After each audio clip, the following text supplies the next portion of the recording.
Subscribe कीजिए हमारे channel PC editor को और नोटिफिकेशन को दबाना ना भूलें। अस्सलामुअलैकुम दोस्तों, एक सहाबी पर इल्ज़ाम लगाने का अंजाम। मरवान के दरबार में एक औरत आई। उसने कहा, ए खलीफा, मुझ पर जुल्म हुआ, मुझे मेरा हक दिलवाइए।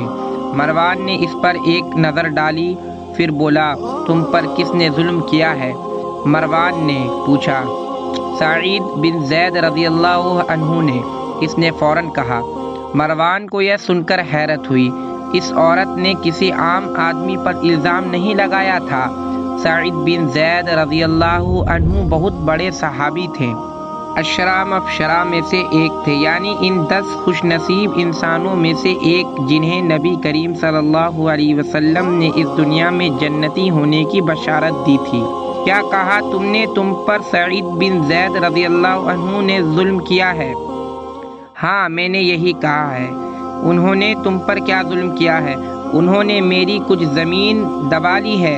मरवान ने मजबूरन हज़रत सईद बिन ज़ैद रज़ियल्लाहु अन्हु को बुलवाने भेजा।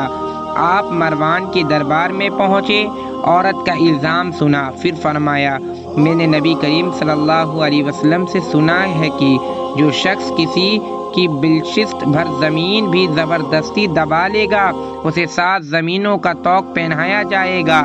ये सुनकर मरवान ने कहा, अल्लाह की कसम, इसके बाद मैं आपसे कोई सवाल नहीं कर सकता। हज़रत सईद रज़ियल्लाहु अन्हु ने यह सुनकर फरमाया, ए अल्लाह, अगर ये औरत झूठी है तो इसे अंधा कर दे और इसकी इसी ज़मीन पर इसे मौत दे, यानी जिस ज़मीन के बारे में इसका दावा है।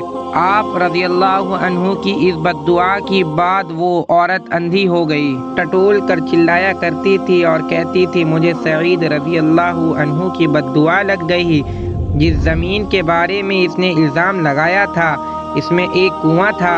एक दिन आखिर उस कुएं में गिर गई और वो कुआं ही इसकी कब्र बन गया। किसी ने इसे कुआं से निकालने और इसके कफन दफन की भी ज़रूरत महसूस नहीं की। ये था एक सहाबी रज़ियल्लाहु अन्हु पर इल्ज़ाम लगाने का अंजाम।